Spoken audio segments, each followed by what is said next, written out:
So what do you do when someone isn't sure that they want to work on the relationship?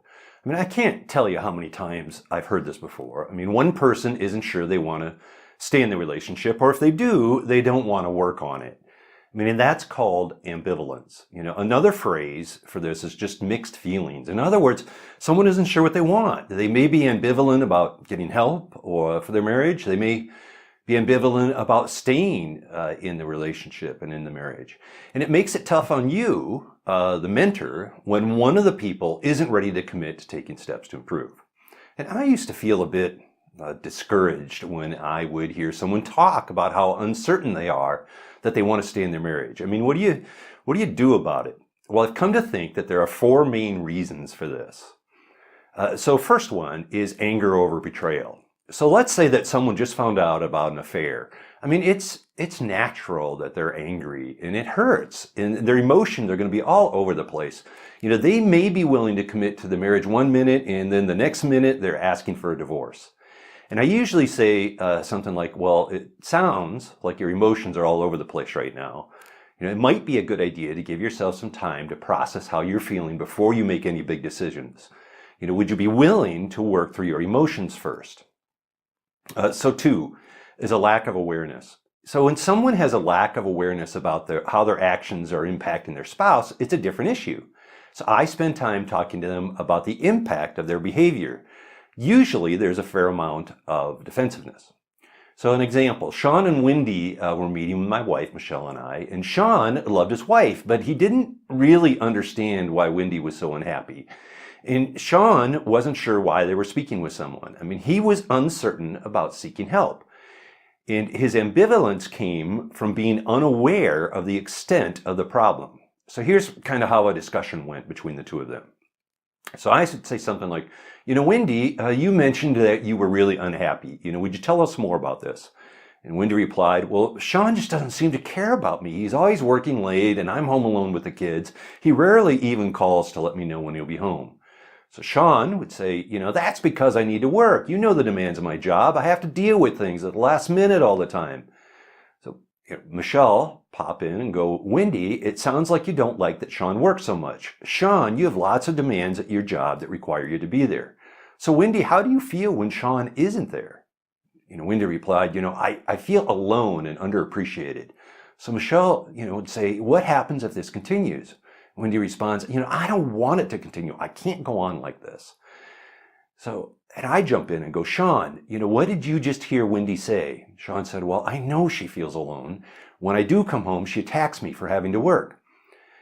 So this is, kind of a classic conversation that we've had. And so we continue to talk about this with Sean and Wendy, and it became apparent that they had a conflict pattern that would happen when Sean worked late.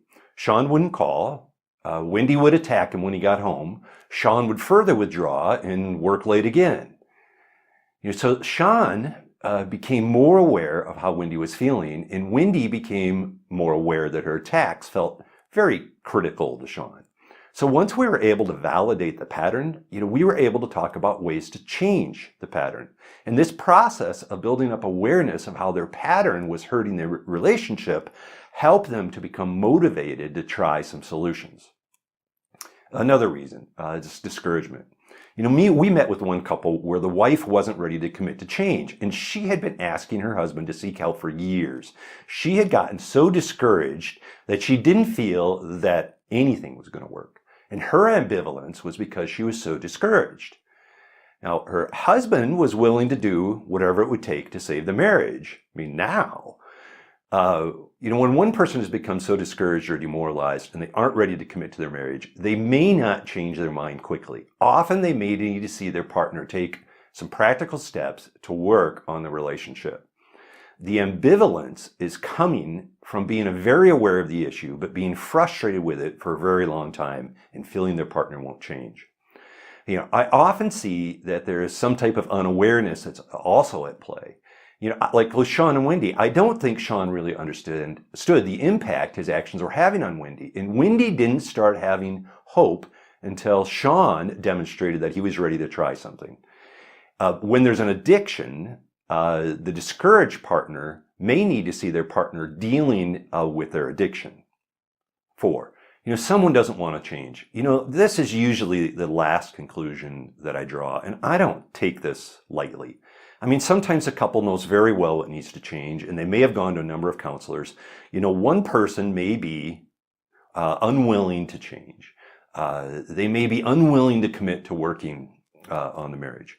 And it could be that changing means attending a recovery group or seeking counseling.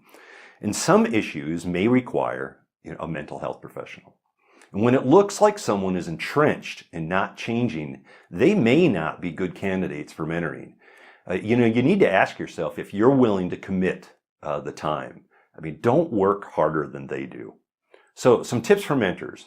Don't immediately dismiss them. It's tempting to immediately judge the ambivalent person and assume that they don't value their marriage. They may have a very high value on it, but they're tired of trying. 2, figure out the reason. So why are they ambivalent? Is it a betrayal? Is it because they're unaware? Maybe they're very aware, but they've lost hope. And 3, be ready to refer. They may need something more than mentoring. They may need deeper therapy, perhaps a drug or a sex addiction group. So those tips again, 1, don't immediately dismiss them, figure out the reason, and be ready to refer.